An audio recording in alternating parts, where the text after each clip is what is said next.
He was a National Guard enlistee at 15, an Army Air Corps pilot during World War II, and a talented flight instructor.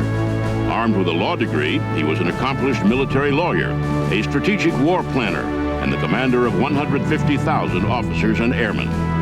Many Americans never knew this Air Force great, but they can thank him for a key role in maintaining national security during the Cold War.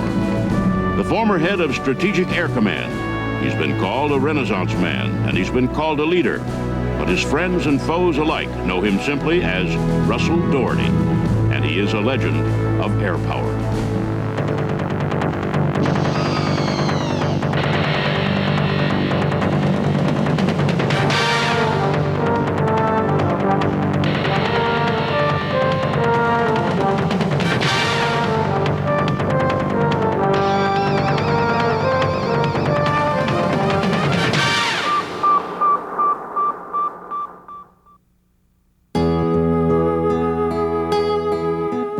Russell Elliott Dougherty was born on November 15, 1920, to Ewell and Bess Dougherty in the close-knit hill country town of Glasgow, Kentucky. The oldest of two sons, Russell, came from a distinguished lineage of pioneers. Indeed, his ancestors occupied Kentucky before it joined the Union, one even serving as his region's first representative and senator in the Kentucky legislature. Military tradition also ran in the family. Dougherty's uncle was a regular Army cavalry officer and influenced young Russell to pursue a military career. It just so happened that Glasgow was home to the headquarters troop of the 123rd Cavalry Unit, which was filled with townspeople and relatives. Eager to join, Russell enlisted at the age of 15. The captain that commanded the headquarters troop, Captain Sears, who was immediately related to some of my marriage cousins and aunts, said to the sergeant, "I want you to sign that young man up." So the sergeant talked to me, and he came back to the captain. I overheard this, and he said, "Sir, that young man's only 15. We don't take them when they're 15. We usually wait till they're 16. And Captain Sears says, "Sergeant, sign him up. You don't know how bad I need a bugler." For the next 5 years, as Russell finished high school and then attended Western Kentucky University, he remained active in the National Guard, splitting time between the 123rd Cavalry Unit and the local infantry unit near college. With his ties to Kentucky, tradition had it that you lived and died there. But Dougherty was destined to break the family mold. It was 1941 when he left his Kentucky homeland for Washington, D.C. A friend had recruited him for a career in the FBI, and Russell looked forward to the assignment. Always the diligent student, he also found time to attend night school at George Washington University.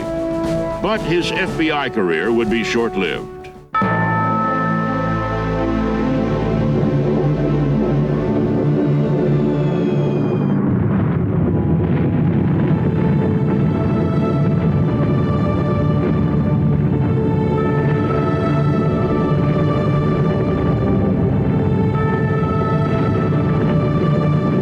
December 7th, 1941. A horrified America learns of the Japanese attack and destruction of the U.S. naval base at Pearl Harbor, Hawaii.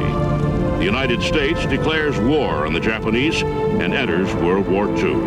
I ask that the Congress declare that since the unprovoked and dastardly attack by Japan on Sunday, December 7th, 1941, a state of war has existed between the United States and the Japanese Empire. Russell Dougherty rushed to Bowling Field, where he joined the Army Air Corps later that December. It was there that he almost ran into legal trouble. Dougherty was one of the tens of thousands of young men in uniform who had misrepresented their age in order to enter the military. Now of legal age, he received presidential amnesty and avoided discharge. By February of 1942, he was a cadet at Maxwell Field in Alabama, training to fly bombers. Within a year, the newly commissioned second lieutenant was awarded his flight wings. Aviation was an entirely different cut off of the sapling. You know, the aviation profession is demanding enough that you're never bored. There's enough to do. The airplane itself, you know, will keep you busy forever. And what you can do with the airplane is thrilling and exciting, and I've loved it. But Dougherty's dreams of air raids over Tokyo would never happen. His flying skills were such that the Army Air Corps made him an instructor instead. He spent most of the war teaching others to fly advanced trainers and the B-17 bomber. His chance came to train as a B-29 combat crew commander, but the war was over before he got into combat.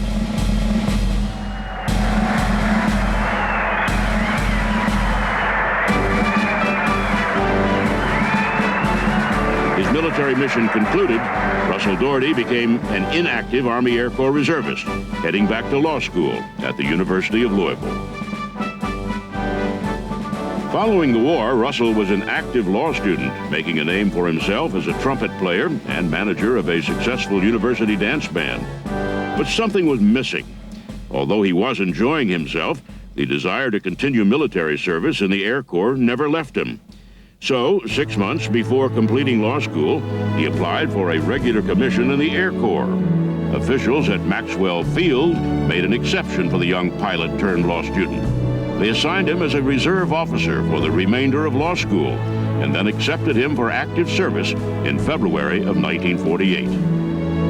Dougherty took up where he left off, this time serving a tour in Guam as a B-29 aircraft commander. It wouldn't last long, however. President Truman had authorized the creation of a separate Air Force by signing the National Security Act into law. The military climate was changing. When we became an Air Force, you know, the Army just pulled out. And they shook the bush and all the lawyers fell out. And I was one, and I had had some practical experience with the 20th Air Force Judge Advocate's Office. And I became the wing Judge Advocate. And this was about 19,000 people, one lawyer. I used to say that my greatest claim to fame was that 2 years later, I was replaced by 6 lawyers. So it was back to the books for the young bomber pilot and back to his training role. As the judge advocate of the 19th Bomber Wing, he turned a group of lieutenants and captains into competent trial lawyers and made a name for himself as a capable military lawyer. And he continued to fly, maintaining an active flying status with the B-29 bomber. Dougherty was serving as the assistant judge advocate of the Far East Air Force in Tokyo at the outset of the Korean War. Despite his legal duties, an understanding boss permitted him to continue logging flying hours as an instructor on the C-47 and C-54 cargo planes. Russell took to the skies, flying troop carrier and evacuation missions into the Korean combat zone between legal assignments. Although he never saw aerial combat, Dougherty enjoyed his dual role as pilot and lawyer. By mid-1951, Dougherty was back in the United States, newly assigned as the assistant trial attorney for the Air Force. He managed to juggle his legal and flying assignments for another year, until the Judge Advocate General made a surprise announcement. All pilot and navigator lawyers were grounded. I got a set of orders saying that I was no longer on flying status. So I went to my commander, who was a 4-star commander of Air Materiel Command, and asked permission to go to Washington and plead my case, because I didn't think I should be grounded. Dougherty pleaded his case in Washington and won the right to make a choice: fly or continue in military law as a judge advocate. The choice was easy. He wanted to fly. But so did about 100 others from the Judge Advocates Division, including his good friend Les Richardson. The Judge Advocate General was furious. General Harmon didn't, the Judge Advocate General didn't like that very much. He didn't like Les Richardson leaving or me leaving. So one night we were at dinner, and this sounds trite now, but he says, "You know, boys, I'm so mad at you for electing to leave. I'm going to see that you get a fate worse than death. There's a new command forming, and I'm going to see that you get sent right to SAC." General Harmon didn't realize that he was actually doing them a favor. With its bomber force, SAC, or Strategic Air Command, served as America's deterrent against the emerging nuclear threat of the Soviet Union.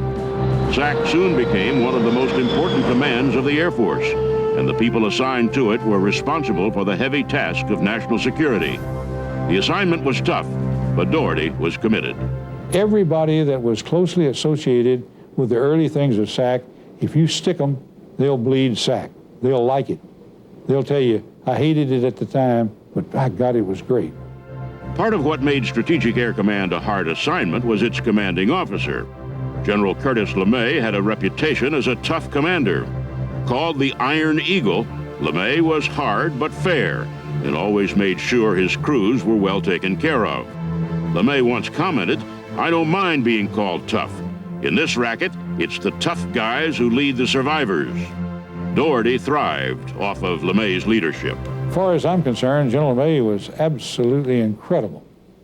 He was a man who brought needed discipline to a young, undisciplined Air Force that still stands us in good stead. He had a philosophy that I can't fault. He wanted everybody to fly their missions as if they were combat missions, and absent only the enemy, real bullets and real explosions. He drove you hard. Influenced by LeMay's win-first attitude, Dougherty took to his assignment at SAC with vigor, first as a B-29 commander and eventually as commander of a C-97 air refueling tanker crew. We were all inexperienced in tanker operation, inexperienced in C-97s, and totally inexperienced in air refueling. Some KB-29s were there in the 43rd. They were phasing out. So we gradually picked up the tanker load, and I'll tell you, we became experienced real fast. As SAC continued to grow, so did its arsenal. By the mid-1950s, the B-52 bomber was coming into its own, emerging as the premier bomber of the Air Force fleet and boasting capabilities unmatched by its predecessors. Dougherty knew the aircraft well. He was part of SAC when the B-52 was introduced, and he'd served in the command that flew it. He'd also put the new bomber to the test, planning a successful round-the-world mission ordered by General LeMay. His stature in SAC rising, Dougherty was promoted to Deputy Director of Operations of the 15th Air Force. Thinking back to the threat General Harmon made to him and his friend Les Richardson, if this was a fate worse than death, they'd beaten the odds. Les was the Deputy DO of 8th Air Force. I was the Deputy DO of 15th Air Force, and we were on the hotline. I said, "How do you like that fate worse than death?" He said, "Well, I'm beginning to enjoy it." But Dougherty's Air Force career would eventually run a new course. His previous assignments taught him the operations of a bomber force. Now he'd learned to plan and implement a multi-system battle strategy using AirPower. Over the next dozen years, he went from the cockpit to the tactical mode, taking his National War College training into his next series of assignments. From Washington to Europe and back to Washington again, he climbed the general officer ranks, honing his planning and tactical skills and increasing his command responsibilities. In 1970, a seasoned Lieutenant General Russell Dougherty assumed command of the 2nd Air Force, headquartered at Barksdale Air Force Base, Louisiana. With 65,000 people and many wings of warplanes under his authority, it was an awesome undertaking. But a new revolution in computers was making that task easier. One of the main things that happened is that the weapons improved. The capability of the weapons, the miniaturization of them, the warheads improved, accuracy improved. The planning ability with computers and with vast knowledge brought in by better intelligence, everything was just better. With better weapons came a change in planning philosophy. Gone were the days of gross megaton bombs that had to be large because they were often inaccurate. Now the focus was shifting to more reliable, more precise weaponry. And a joint effort with other military branches provided options to possibly win without a full-scale nuclear holocaust. When the submarines came in, and then you begin to have multiple warheads, MIRVs, multiple independently guided warheads, you had a lot more capability with war planning. Russell Dougherty's command of the 2nd Air Force lasted just 2 years before he was awarded his 4th star and sent back to Europe, this time as the Chief of Staff of NATO's Allied Command Europe. The dynamics of this command were different from the 2nd Air Force. NATO's strategic war plan was oriented to large-scale ground forces, But Dougherty understood this kind of situation. Readiness was still key. It was a philosophy he learned from General LeMay. His dedication to that cause made him the ideal choice to assume leadership of Strategic Air Command in August of 1974. SAC had grown since General Dougherty first entered it some 21 years earlier. It now included a far more sophisticated network of bombers, tankers, intercontinental ballistic missiles, and intelligence collection systems. SAC personnel were entrusted with America's nuclear offensive system, and readiness was an absolute priority. Mismanagement could mean a deadly, large-scale accident or the outbreak of war. Dougherty fit the mold of the consummate commander. He was well-trained, having lived and breathed the SAC protocol for so long. But unlike some of his predecessors, he had a different way of running things. I was the first non-hero ever to command SAC. All my predecessors were really first-class heroes in their own right, not only from awards and decorations for bravery, but for skill and for daring do. So early on, I had a meeting of all my logistic officers, and these were the real prime movers in SAC, the navigators and the logistic officers, and the engineering officers, maintenance officers. So I told them, I said, you know, I want to try to institute a change here. I don't want any of you to think that your job description requires you to be an unmitigated son of a bitch. I want you to cool it. General Dougherty's philosophy represented a turning point for SAC. Discipline would be calculated by readiness and skills, not by impersonal, uncaring aggression. And it was important that every member of SAC understand that America's nuclear arsenal was really a vehicle for peace.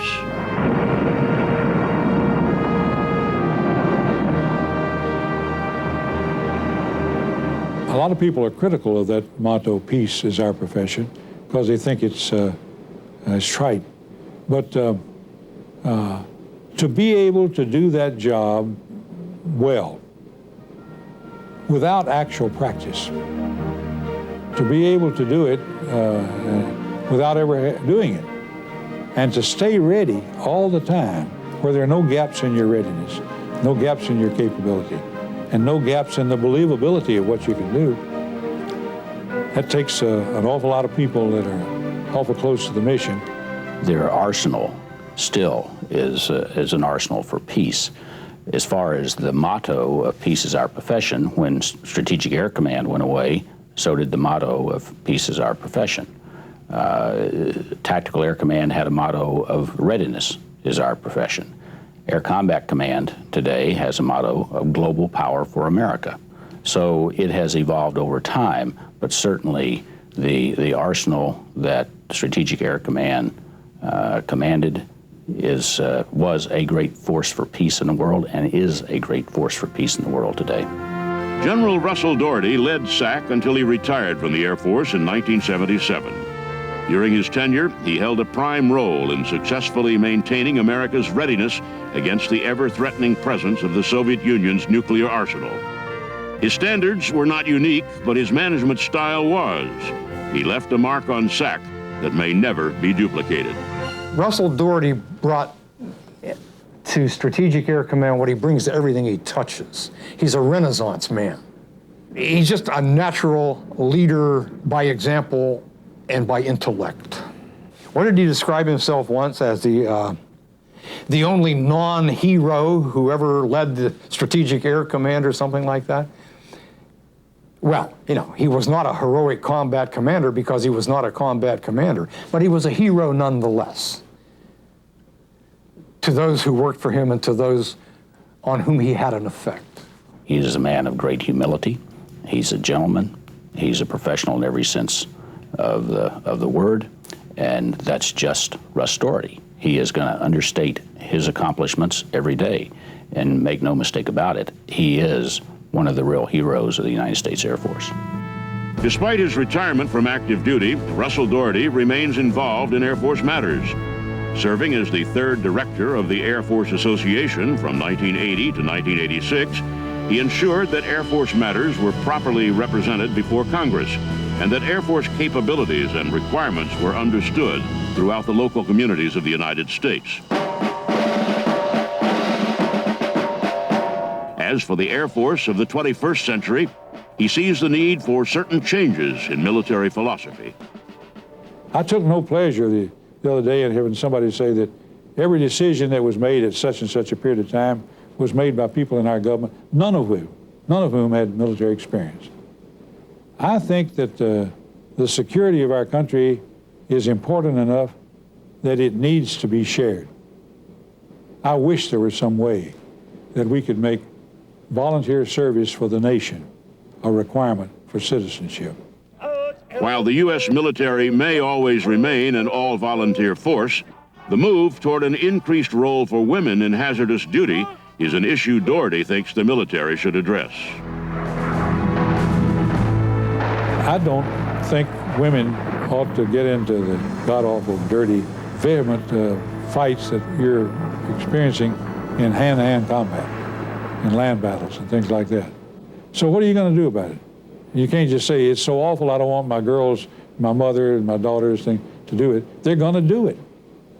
So we have to figure out an acceptable role for women in everything we do, and the women have to accept it. The role of women in our armed forces clearly has increased over the years. Today, in the United States Air Force, for example, the vast majority, 99% plus of the jobs in the United States Air Force are open to both male and female. If the individual is qualified for the job, they certainly are welcome, and the Air Force will do everything possible to get the right person into the right job. Many of General Dougherty's relatives, both past and present, have served in the United States Air Force, but they may never match the legacy he leaves behind. He is remembered as a great leader, a man who, despite a calming influence, could invigorate those under him. A command bomber pilot, a master missile man, a judge advocate, and a strategic planner. He is Russell Elliott Dougherty, and he is a legend of air power.